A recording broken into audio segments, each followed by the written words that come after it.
We all want to be young. It's attractive. It's an explosion of hormones. It's sexy. Healthy. Don't take drugs! Don't take drugs! Well, maybe not. But there's more. Young people represent new languages and behaviors, and they're directly influencing consumer habits. They're positioned at the top of the influence pyramid, and are aspirational to those younger than them, and inspirational to the older. Today's young generation, known as Generation Y, G, we, globalists, digital youth, millennials, whatever, is the largest in absolute numbers on a global perspective. And they have crazy buying power when compared to their parents when they were young. It's funny because this important role of the youth today has its roots precisely in the baby boomer generation. They were born in the post-World War II, in the 40s and 50s. Insecure and impatient, they pushed for big changes.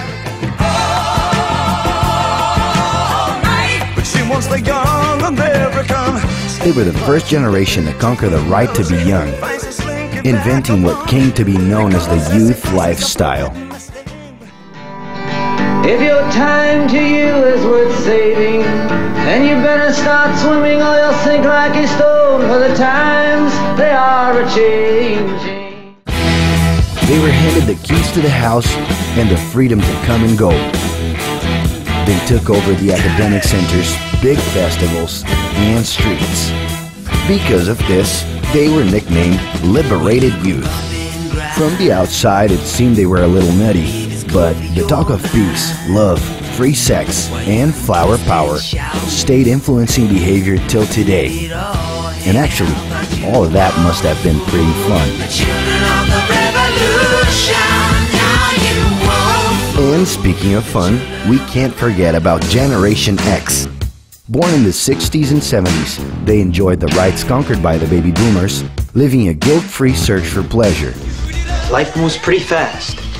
If you don't stop and look around once in a while, you could miss it. Uneasy and enthusiastic, they pushed for new major changes. Inside their houses, they're the bosses of their bedrooms and have taken control of their individualities.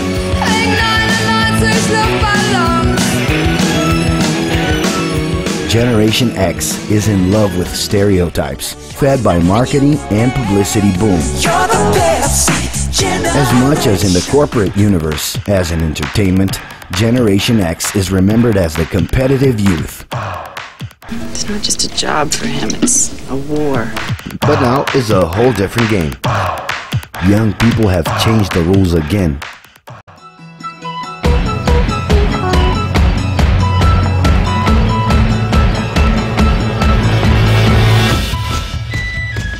Known as the first global youth, millennials not only have the keys to their house and their domain, they have also taken over the world. Yeah, full access to it.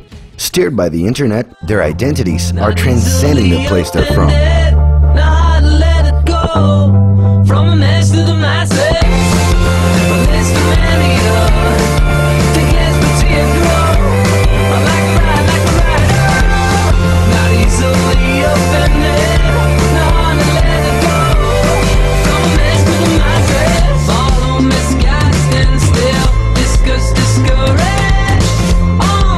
This isn't happening by pure coincidence. Globalized consumerism promotes aesthetic and behavioral connections with other youth around the world. The internet is allowing personal content to gain stratospheric dimensions, where everything can be remixed. Whoa, that's a full rainbow. All the way. Double rainbow. Oh my God.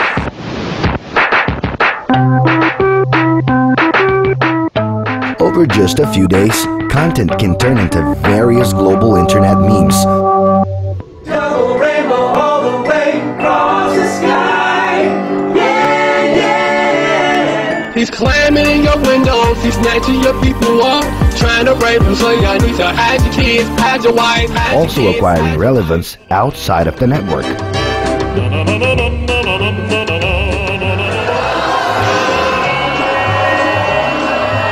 Obviously, all of this has consequences. The excess of information and possibilities is causing this young generation to have general chronic anxiety. It's getting more and more necessary for them to choose the right filters to organize their experiences with all of that content and people in their lives. The fear of being overwhelmed and lost among the crowd forces them to use hyperbolic languages to express themselves. I am like so in love with Twilight. Leave Brittany alone! It's not always easy to understand what millennials are saying. That's because they've developed a non-linear way of thinking that exactly reflects the language of the internet, where an infinity of subjects can be followed at the same time.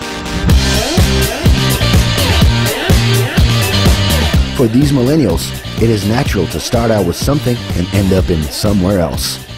But do not panic. It's organic. Today, it's cool to know and be various things at the same time.